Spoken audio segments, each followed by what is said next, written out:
everybody, from the 11th inning stretch. My name is Paul Epi, and this is our first podcast we're shooting in person, Alex. It's good to see you in person and be able to talk about some things that happened at the winter meetings, and most notably, the Cardinals signing of Dexter Fowler. Yeah, Dexter Fowler gets signed to, what was it again? 5 years, $82.5 million. So, literally, they paid exactly what they paid for Mike Leake for a center fielder, which I think is a good deal, but I think shows how much the Cardinals overpaid for Mike Leake, in my personal opinion. But yeah, Dexter Fowler gets signed, which is kind of what everybody who pays attention to this kind of stuff was waiting for it to happen. Didn't know if it was going to get done, but it has finally happened. The Cardinals do have their new center fielder, which moves Grichuk to a corner outfield spot where he is going to prosper, and going to probably be one of the best hitting corner outfielders in the league, I think, next year. So it's a good move for all-around baseball, not only in the defense, but in the hitting, too. Yeah, we are going over Dexter Fowler's stats just a few minutes ago. We actually were just watching the press conference when they introduced him, and then we pulled up his stats. And we knew they were good because, Alex, we've been sort of drooling over Dexter Fowler this entire season because of how good he was with the Cubs. We've been big fans of him for quite a while. And in 2016, he hit 13 home runs, 48 RBIs, with a 276 average, and a 393 OBP. So what the Cardinals were looking for was that OBP, and if he gets on base nearly 40% of the time, well, no one's going to complain about that. And he has average defense, but you don't need any gold gloves out there in center field. You need someone who's just going to stabilize the defense, and that's exactly what he's going to do. Yeah, and also a big thing for me was his slugging percentage at the top of the order, like the leadoff hitter, not the top one or top two. He's the leadoff hitter, and he had a slugging percentage of .447. But also that I want to look at, too, is the Cardinals didn't have a lot of these things, but he had 7 triples last year and had 25 doubles last year as well. Like, he is a leadoff guy that is going to excel very well, I think, in St. Louis and in fact in Busch Stadium, because Dexter Fowler in his press conference said that this is going to be a hitter's park for him. And Paul, you said, Busch Stadium's not a hitter's park. Well, for Dexter Fowler, I believe that it is. He drives gaps, he hits triples, he hits doubles, he does this, he does that, but he doesn't hit for a whole lot of power. Yes, he had 13 home runs in Chicago, or for Chicago, may not be in Chicago. But I do think that Busch Stadium fits his hitting style very, very nicely, with those alleys that we do have. I mean, we've seen it several times where, a ball to the fence, probably for like a Yadier Molina, he's walking into second base, not a huge deal. But for Dexter Fowler, you're talking maybe sliding into third and have 90 feet rather than, the 180 feet. So I think that this year is going to be good for him. In Busch Stadium, he has, now this is a relatively small sample size. Note that it's only 9 games in 2016. But in 9 games, he had a 500 OBP, 405 batting average, 730 slugging, 15 hits, 3 doubles, 3 home runs, 6 RBIs. Now, 7 walks. He played 9 games at Busch Stadium and had 7 walks. So what you're getting is a guy who can work the count and who can, more importantly, get his little behind on base. And that's exactly what the Cardinals needed. Yeah, another thing, too, is that this isn't taking away from Matt Carpenter, but Matt Carpenter was a good leadoff guy, but before you had a legit leadoff guy. Now, I think Dexter Fowler comes in and is going to do what Matt Carpenter did, but just be better at it. Right. The problem, we were just talking to one of our professors that helped us throughout this entire thing. We just talked to him before we started this. We're actually shooting the video or this in his office. But he was talking about now we kind of wonder what's going to happen with Matt Carpenter going down probably to the 3-hole. To 3. Is he going to be able to focus and hit in the 3-hole? I think he will, because that'll come with consistency. Last year, when he was hitting third, he didn't do all that well because he didn't know where he was going to bat that day. If you consistently put him at 3, I think he'll do just fine. And then also another question I have for you, because we're, we like pages on Facebook. Well, me and you both do, and there was kind of a report, kind of not a report. I'm not going to mention the reporters who said anything, but do you think that maybe with this signing of Dexter Fowler, the Cardinals may be all into a Trumbo or an Encarnacion to play first and move Carpenter to third? I wouldn't mind it because we've been saying for years how the Cardinals should open up the wallet and start spending and sign some higher profile players like this.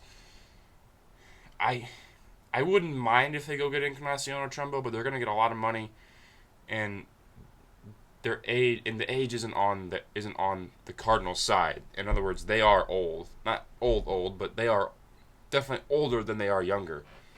And I'm going to say this one more time. I'm going to say it the entirety of next season. I want the Cardinals to go spend big next offseason. I don't know if I want to spend all this money on guys that are 30-plus years old when you can go get a guy like Manny Machado who's going to be 25, entering the prime of his career. Spend the money on him. Spend the money on somebody like him. I wouldn't be opposed to it, and they probably have the flexibility to get Encarnacion or Trumbo and Trumbo and spend next season. I think it has its pros and cons, like everything else. The problem is with them waiting, I think, till next offseason, which I think is a good plan if we knew that some of these pieces were still going to be available. True. Is that maybe these pieces aren't available. There have been signs of one player in Bryce Harper, which we both kind of agreed on that we think he will be leaving. Yeah. Which makes sense why the Nationals are kind of stocking up on some of these outfielders. But we think that Bryce Harper may be leaving, and you're talking about a guy there who could fill in a spot too. And a thing that I've been thinking about too, let's say you go out and you sign a Bryce Harper, right? So you're looking at probably your ideal defensive outfield. You're looking at, and this would be a plan, would be Grichuk in left, Fowler in center, and you're talking Bryce Harper in right. But you also move back Piscotty to the first base, which, granted, yes, that may not be where he excels at because he's got a strong arm, a very, very strong arm. But you're talking about locking up that first base position where he now can focus on power, hitting for power, not just hitting to get on base. He did it a lot last year. He was that guy that was dependent out of the 3-hole just to get on base, not to drive in runs. Signing an Encarnacion or Trumbo would ruin that. Would block that from happening. Yeah. So if you have any far-fetched plans of signing Bryce Harper, which we understand is pretty slim. The Cardinals might poke at him and see what he thinks. But I would expect him to go to the Yankees or the Red Sox or the Dodgers, some team that is a lot more willing to buck up that kind of money. And some team that has a stadium where he can hit that ball, being a left-handed hitter. But if I'm the Cardinals, you should at least kick the tires on him. I'm tired of viewing the Cardinals as a lower market team. Because they're not. They play in a smaller market, but they don't have the money that will correspond with it. They have a top 10 payroll. Act like it. I'm not saying you need to go spend like the Yankees or the Red Sox, but you have room to make some moves. And like I said, they should at the very least kick the tires on Bryce Harper. And I'm sure every team is going to be doing that. But the Cardinals are in a position where they can spend a lot of money next offseason, especially with that billion-dollar TV money starting to kick in. So they're going to have a lot of money coming in to make a big signing. But the unfortunate part is we still have next season to play first before we get to the next offseason. And I think one key thing to this Fowler signing, before the Fowler signing, I hear, because talk's been heating up, I've been listening to ESPN radio, kind of keeping tabs as to what's going on. Is there any news, this, that, or the other?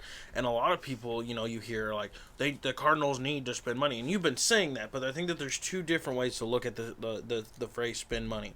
We were talking of spending money as, okay, the Cardinals need pieces. Go out, spend that money on those pieces that you need.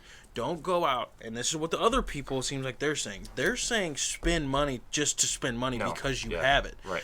Dexter Fowler has been a key piece that the Cardinals have been looking at since probably before the offseason. They know he's a free agent. Yeah. They know Chicago's probably not going to bring him back. So the Cardinals needed to spend money on Dexter Fowler. The Cardinals needed Dexter Fowler. He's the best. He was the best choice, especially now knowing what the White Sox wanted for Eaton, or what teams, apparently the Nationals, were willing to give up for Eaton. Which is just an insane amount. Which you would much rather overpay in money than you are in prospects. Yeah. Now, let's not be mistaken here. Dexter Fowler got a lot of money. He got overpaid. I think he got more money than what he's worth. But the Cardinals had to spend it. If you want a center fielder, you're going to have to either spend a lot of money in prospects or in money. And exactly. And with what we thought might have been the lower market guy in the trade market, Adam Eaton, going for so much and went for, I can only imagine what an A.J. Pollock or a Charlie Blackmon deal would have required. Yeah. So that's the thing is, do I still think that there's options for the Cardinals out there to go and get better? Now that you have the defensive side figured out, kind of what you're wanting to do, I think now if you're still wanting to do anything in this offseason, I don't think you should go quietly. No. I think if you're going to do anything, you need to make up your mind here really soon if you're going out to get a bat, or if you're going to take the risk and wait until next offseason to go find something. But I think out of the two that have been linked to them unofficially, between Trumbo and Encarnacion, I think Trumbo's your best bet because he can still play some outfield. He's a flexibility, Yeah, outfield, and you can play first base. Encarnacion is really first base. But Encarnacion has got some unbelievable power. So I think which way the Cardinals go, plus the Encarnacion market is not that much because of the signing that the Red Sox made. They signed a first baseman at Mitch Moreland, which we weren't going to talk about, but I just thought about it, which now puts Hanley Ramirez as your next year's DH. You know, they traded away Travis Shaw. Pablo Sandoval apparently lost like 500 pounds, so he's your start. So the Encarnacion market has crumbled. Dipped. Yeah, and so has the Bautista market. You know, you're talking about two guys going in the offseason, everybody was talking about, who's going to sign Bautista, Encarnacion, blah, blah, blah, blah, blah, blah.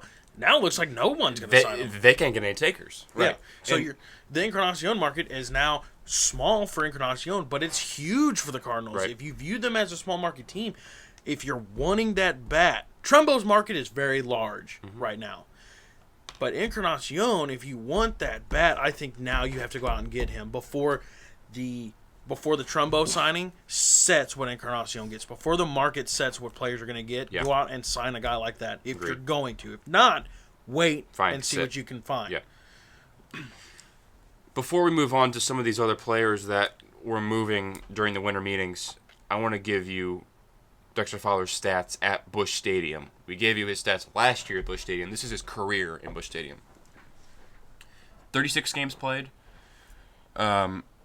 37 hits out of 131 at-bats, 7 doubles, a triple, 6 home runs, 14 RBIs, 18 walks, 45 strikeouts, a 282 average, and a 369 OBP. So you're talking he's played 9 years, played with the Rockies for a while. So you're talking in last year he hit half his home runs at Busch Stadium. That shows you how good this guy is getting. Granted, I still agree with you. I think the Cardinals did overpay for him, but they had to in order to bring him here. Yeah. But you're talking about now. His prime might be right now at I think 30. It is. Yeah, it might be later. He's probably a late bloomer. Yeah, because you hit 6 home runs at Busch in your entire career, and you hit 3 last year. You had, 7 walks, and now he's at 18. So you had almost half of your walks last year, too. I'm thinking his prime is now, and I think the Cardinals just capitalized on that signing, and maybe have a little bit extra, maybe to see how long his prime actually lasts. If it's going to last the full 5 years of the contract, I don't think it will. It'll be the first maybe 3 in the last 2, maybe kind of fizzles out in the hitting. I think power and I think his defense will fizzle away because he's not a huge defensive guy. Right. But I think his offensive capability as a leadoff guy is going to stay for at least that whole 5 years. I think he's going to be able to maintain a high on-base percentage and a high walk rate, I think. I believe. Yeah, let's not forget his walk rate too. It is a very through the roof. Yeah, he is a lot like Matt Carpenter in that sense. He just takes pitches and he's a very good eye. Yeah, and that's what I'm saying. Matt Carpenter wasn't a bad leadoff guy. No. But Dexter Fowler does what Matt Carpenter's doing for the Cardinals better. Better. Like, I like Mike Carpenter's leadoff guy, but I like him hitting in the third hole. Hopefully going to hit 25 home runs for the Cardinals next year and drive in multiple runs because Piscotty now moves to the 4 hole. Overall, we can wrap it up as a very good signing. I think it's a very good signing by the Cardinals. I'm not just being a homer about it. They overpaid for him, but you had to. I like it, Alex. The numbers speak for itself. I think it was not only a move that we may not, I don't want to say like, because I do like it, but I think it was a move the Cardinals had to make, and I think they made the right choice signing Fowler over trading for somebody else. Right. Especially with the some of these names on this list we have, goodness gracious. Well, especially the hype around Ian Desmond. The Cardinals apparently were getting so much hype. Oh, they inquired about Desmond. Why do you want Ian Desmond? He's exactly Randall Grichuk in the outfield, just older. Right. Dexter Fowler is so much better signing. And you know what? I'm just going to say it. I do like the signing. The overpayment was a little kind of sucks, but let's be honest. The Cardinals have the money in order to open up that wallet and pay that money that was due to him. So, yeah, I think a good signing, and looking forward to see how the next 5 years with Dexter Fowler and center field are going to work for the Cardinals. It's going to be fun, right. All right, let's just go down the list here, and we'll rattle off some names and some quick thoughts about each signing and trade from the winter meetings. Number 1, we'll go with former Cardinal Matt Holliday. Matt Holliday goes to the Yankees on a 1-year, $13 million deal. He's probably going to be he'll probably be part-time DH, part-time first baseman. May play a little outfield with Brett Gardner. I think the big thing about this was when I was playing baseball, probably in junior high, everybody around here, all my friends hated the Yankees. Everybody's like, we hate them, man. But we always told each other that if we ever got to the major leagues, we'd always, if the Yankees came calling, we'd go. You want to wear Yankee pinstripes. Right. You want to. So I give Matt Holliday all the credit in the world for going out and playing for the New York Yankees. I don't know how well it's going to do him.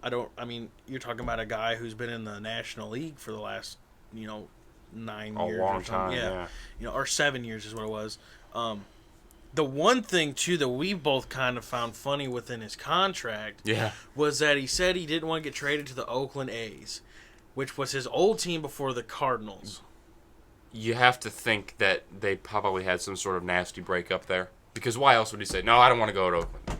Well, it's not just because their team sucks. Because, their team is really bad. Let's not get it wrong. They suck. Yeah, but, I agree with you. A lot of players do, no matter how bad your team is, usually like going back to the team that they once played for. It's California. Yeah.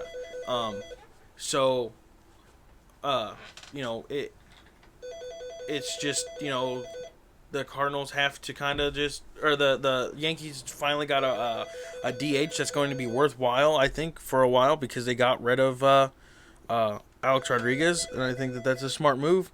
Sorry for the phone ringing in the background. Like I said, we're in our professor's office, so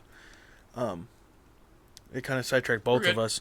How do you feel about the Holiday signing to the Yankees? I think it was a smart move. Yeah, no, absolutely. Cheap and smart move. It's a 1-year thing. It should hopefully bridge a gap between when they want to compete next season and now. I think Holiday will do just fine. He's not going to have to play the outfield and roam around out there because we all know he was not that good with the Cardinals out in the outfield, so it takes that pressure off of him. I like it for the Yankees. All the best to Matt Holliday. Except for when the Cardinals play the Yankees in the second week of April. I hope Matt Holliday does great for him. Yeah. Next up, moving on. You want to stay with the Yankees? Yeah, we'll just go ahead. Go down the list. Moving on. Aroldis Chapman gets signed by the Yankees. Oh my God, he got paid off. Now, shit ton of money. Here's the thing: I've noticed that since I've started watching baseball, intently watching it since we've really started this show, and a couple years even before that, when I probably decided that I want to go into this kind of stuff, the closer role got blown. Through the roof on how important it is, and I understand how important it is. The last 3 outs, 4, 5, 6 outs even of a World Series Game 7 was what is important and very important, and is more important now than it ever has been. But the Yankees, outdid themselves with this deal. It was $86 million for 5 years. 5 or 6 years. Yeah. So now, Aroldis Chapman is by far probably one of the best closers we have. Probably him, Wade Davis, are probably neck and neck. Zach Britton, who I think should have won the Cy Young, but didn't even get any votes. So you're talking about a top 3 class, and he just got the biggest contract for a relief pitcher ever. And Kenley Jansen might get more. Yeah. And that's the thing is Kenley Jansen is probably up there with those guys too in the top 4, but no one talks about Kenley Jansen. This guy's locked down the 9th inning for the Dodgers for the last 2-3 years, and nobody wants to face him because his ball, when he throws it, moves all over. Yeah. He's a dominant closer. And honestly, I hope I don't have anything against Aroldis Chapman other than the fact that he apparently beats women, but. There's something always been about Aroldis Chapman where he thinks that he's better than everybody, and I really hope that he gets kind of put in his place, and I hope Kenley Jansen actually does get more money than Chapman, because I want Chapman to understand, hey, I understand you like playing for the Yankees, but you pretty much went there because you know that their payroll is big, and he just got, by all means, get your money, man, do your thing, but... If someone's going to pay you that much money to throw 3 outs every other day, more or less... I'd take that money too. Yeah. So I think out of all this, other than the Eaton thing, which we will get into, I think is the most outrageous deal. I just want to say this is really smart for the Yankees because remember how at the trade deadline they traded for Chapman and they got the Cubs prospects. Real quick, an update. Cardinals outfield Dexter Fowler contract finally just came out and it is official. 5 years, $82 million, and it includes a full no trade clause. Wow. Okay, so they even gave him a no trade clause. But the Yankees traded for Fowler, or traded Chapman. I'm getting my players confused at this point. And they got the Cubs prospects. And now they have Chapman again. This is really smart if you're the Yankees. You get the Cubs prospects and you get Chapman for 6 years. And you're talking about a guy like Greg Bird, who was hurt all last year, who will play first base for them this year because Teixeira is hurt. They have a lot of young guys now that we never thought we'd talk about with the Yankees for a long time, that they have a farm system now that's coming up and going to play for them. They now have a farm system that is coming up and is going to perform for them next year that's going to be very, very good. They are. Because they traded pieces like Chapman, Miller, and traded Brian McCann, which we talked about a while ago, to the Astros. They're going to be set for a while. They're sitting pretty. Yeah, right. They now have players that now are going to be the Jeter, the Teixeira, the next generation's longtime Yankee. So I forget good old Gary Sanchez. Yeah Gary Sanchez, who's going to hit 500 home runs in a season. All right, the next big piece to fall, Yankees' rival. The first big piece to fall, really, at the winter meetings was the Yankees' rival, Chris Sale, traded from the White Sox to the Red Sox. Yes, my second favorite team. Man, the real question you have here that I wanted to talk about, I think is going to be interesting, is who starts opening day for you? The Cy Young Award winner or the guy you just traded for from Chicago? Or is it David Price? Yeah. Let's not forget David Price. I think it'll be Chris Sale. I think Rick Porcello just before the Cy Young. I just. You have a very compelling case. I have a very compelling case. It's honestly a coin flip. Then another thing is too is if you don't realize it, Rick Porcello, David Price, and Chris Sale all have bad records in the postseason. In the playoffs. Yeah. Yeah. And David Price, we thought, okay, he has another shot. Maybe he'll get back on track. No. But Sales is a small sample size. Well, I don't think he has pitched a playoff game, has he? Yeah. He pitched like a wild card game a couple years ago. With the White Sox? No. Yeah. Look it up. No. That's what I was told. No, I don't. No, the White Sox haven't been relevant. Anyway, if it's nothing, if it isn't anything, I can almost guarantee you that. Excuse me. He has not. Well, hold on. Well, here, I'll keep talking and I'll find it. Chris Sale goes to the Red Sox and is going to basically perform like he always has, and he's going to do it there. I think that was a huge trade that they made. They gave up Yoan Moncada, which he's a top prospect. Yeah, does it suck? Yeah, but Not really. It's Chris Sale. Yeah. So, I think I just. Yeah, I think that they're just going to be just fine and be. I don't think that it hurt them too bad. I don't think the next one we are going to talk about though hurt the team bad, but we'll get into that in a minute. I don't see anything but Chris Sale, and I don't remember the White Sox ever being relevant. I could have swore that I heard that he was in the postseason at some point in time. Because he came up with the White Sox in 2010, and the White Sox haven't made the playoffs or even the damn wild card game. Maybe he has nothing then. If you want to give your thoughts on that Chris Sale thing, then real quick. Yeah, I think it's good for both teams. You know, the White Sox came away with a giant stash of great prospects, and the Red Sox got what they want and yet another top line starter. So you know you can't fault either team for this move. Chris Sale has 3 years left on his contract, so he'll be with the Red Sox for the next couple of seasons. Good signing for both teams. I'm just glad Chris Sale is still in the American League, so the Cardinals don't have to face him, because that is the one guy I just want the Cardinals to face. Yeah. Because I just feel like he would carve them up. Yeah. But he carves up every team pretty much. So I'm not gonna fault anybody or anything for that. No, not at all. What is the next one? Adam Eaton. Oh, well, you could call it the big one, I guess, if you wanted to. So Adam Eaton, which the Cardinals were linked to for a while. I can't find nothing, so maybe I don't think the White Sox. I can actually almost guarantee the White Sox haven't made the playoffs. And are you sure it wasn't like a wild card game that he started? Well, the wild card game started in 2011, and that was the Cardinals and Braves, and then the American League it was the Rays and the Rangers. Where are we looking at? 2010. 2012. You had the Rangers and the Orioles. 2013 was the Indians and the Rays. 2014 Royals and A's. Okay, so he has Sox. no experience. Anyway.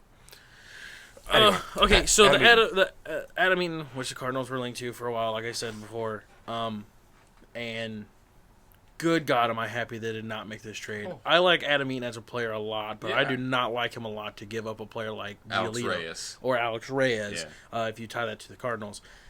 The Nationals, absolute. I don't know if this is just the season for overpayment, but I think it is. The Nationals gave up Lucas Giolito. Like, I don't know even how. Like, it would be like if Paul bought me a house just for no reason. It's kind of like the payment pretty much. that they gave for this. I want to buy you a nice Mercedes for just being a good guy. I'm okay with that. You know, lunch too would be nice. Don't get your hopes up. So honestly, I have no words. I like Adam Eaton as a player. I do not like Adam Eaton as much as a player to give up a player like Alex Reyes. I think he'll do fine in Washington. He'll do fine, but is it going to be worth Giolito? No. No, not at all. Not even coming close. Hey, but credit the White Sox for giving away Sale and Eaton, and yet they get just a whole boatload of prospects. You're talking about Mankado's probably going to be their starting second baseman, and Giolito's going to be in their rotation this year. Mm-hmm. But Jose Quintana's probably going to get traded. You're going to trade him too, and maybe Jose Abreu, and even Todd Frazier. Jose Abreu to the Cardinals? If the Cardinals are going to have to give up the entire damn farm system, then they're like, we'll just take half of Busch Stadium. yeah, we'll take the Ballpark Village thing too. No. But I don't have anything to say. I think for the White Sox, it was a great trade, and that's giving up a player to get a whole lot. And for the Nationals, a good trade in regards to the player that they received, but awful, just terrible in what you gave up for him. And the Nationals are getting older. They are definitely one of the older teams, and they couldn't afford, in my opinion, to give away all these great prospects because they did have a pretty good farm system. Well, what is stupid is you have Trey Turner that can play center field, but you go out and you trade for a guy like Eaton and you give Giolito away. Yeah. Now, if they're planning on maybe in the couple years, because I don't know Danny Espinosa's contract, but Danny Espinosa is getting older and maybe running out his contract. So if they have plans to, hey, Danny Espinosa, you're gone. Trey Turner, you're back at short. Adam Eaton, you're going to play center for us. What are they going to do when you have Trey Turner, Jason Worth, Bryce Harper, and now Adam Eaton's in this mix? Because don't they also have Ben Revere? I think he's a free agent. Oh, okay. Good, because Ben Raffier is really bad. I have nothing else to say on that. I mean, On that, Nationals overpaid. White Sox, good for you people. You guys got some great prospects, and you are still, and your offseason's probably not done with the guys you still have on that team. Let's just keep rolling down the list. This is more the not so. This segment is the minor signings. Yeah. So if you, I'm not going to say stop watching, but if you don't care about Ian Desmond, Carlos Beltran, or Rich Hill, then both kind of to me kind of have a story. I think all three of them kind of have a story. The first one in Desmond, I'll give my thoughts on all three since they're real quick.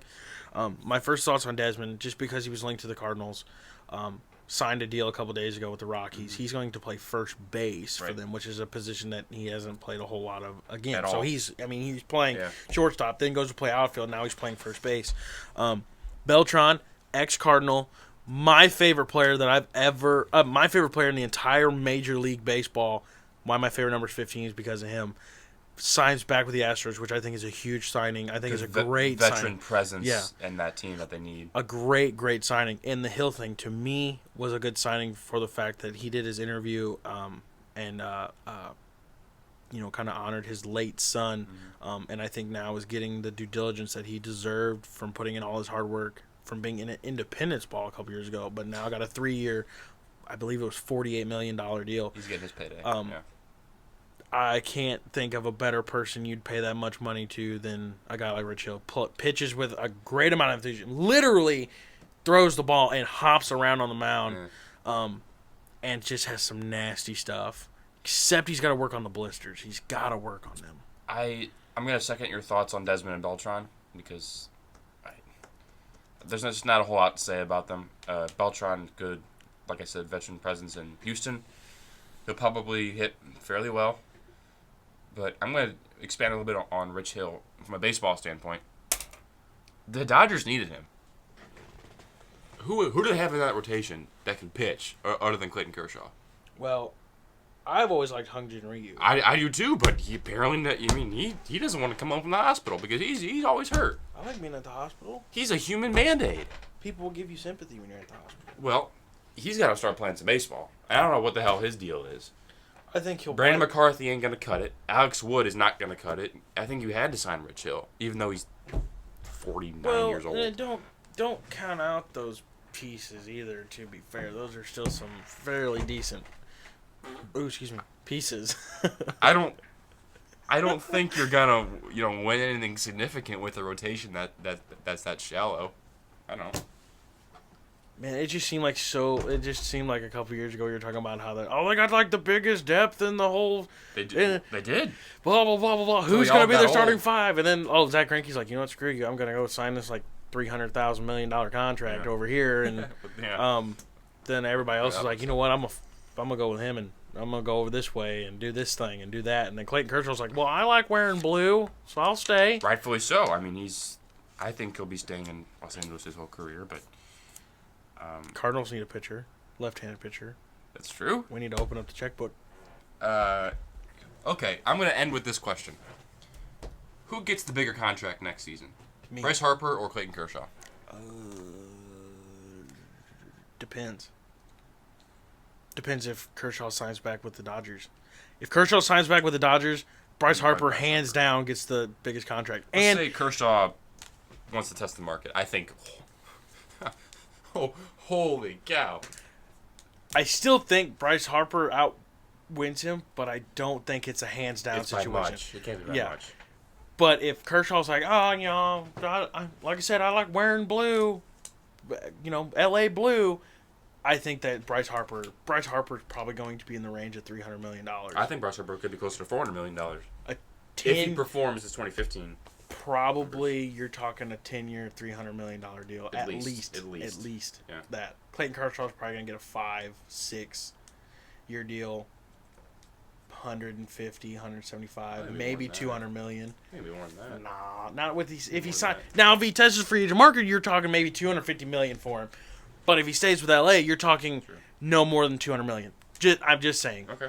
Because I think that Clayton Kershaw gets signed halfway through the season to an extension. I think you're right too, but It's fun to play hypotheticals during the off season. Okay, well then, since we just compared a pitcher and an outfielder, which is really hard to do, pitching and bat, who do you think gets paid more, Machado or Bryce Harper? I think Bryce Harper. Do you still think Bryce Harper? I like Machado more, and I'm going to hop on his bandwagon. I already have, and you're going to hear me do it even more. But I think it'll be Harper, even though I like Machado more because of his defense. Yeah, I agree with you there. Last thing, because I just thought of it, I'm going to end on. We're going to talk about this a lot over the next season if these guys don't re-sign places. But who would you like to see more on the Cardinals from a perspective of playing, not longevity, but playing?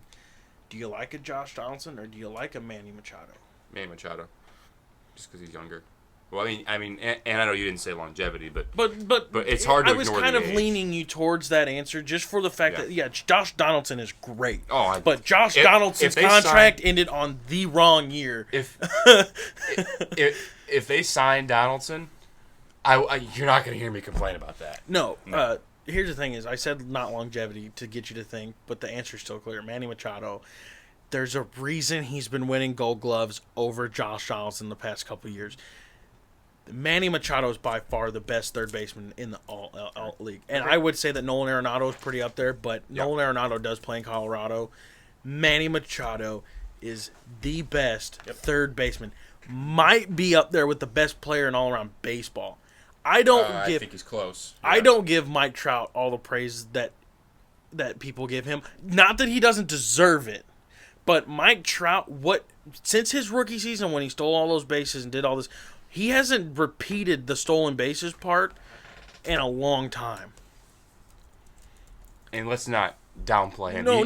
Mike Trout is a 5-tool player. Yeah, Mike Trout is very good, but the Angels do not have the spots for him to put up the numbers he put up that season. I'm not saying that he isn't the best player.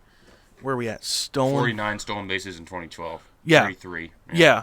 And he had 16 in 2014, 11. He had 30 last year. But you're talking about a guy who probably the Angels were like, hey, we're not getting any help. We need you to steal bags. Because the 2 seasons before that, they're like, hey, we're actually pretty good. Why don't you stay on base and don't get thrown out so Albert could, hit some dingers and drive you in. Yes, he has that capability. If he was on a better team that allowed him to flourish, to be a leadoff hitter like he's supposed to be, you're talking best player in baseball. But since he's on a team that sucks... I still think he's the best player, but I don't think it's as far as a stretch of what people think it is. Because I think Manny Machado, even though he doesn't steal bases, with that defense that he has and with his bat, is up there with him. Agreed.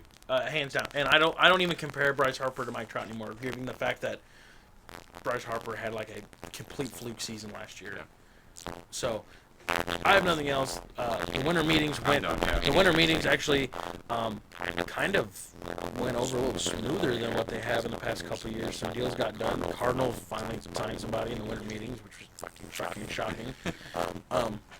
So moving on now to the holiday season. It's probably pretty quiet. Yeah. And it might be quiet on our end as well. Like I said, I'm getting into this. We have good news. Hopefully, we're waiting on some final words about next week. So we'll get that to you guys as soon as possible. Don't know when we're posting another podcast after this one. We do have a replay one.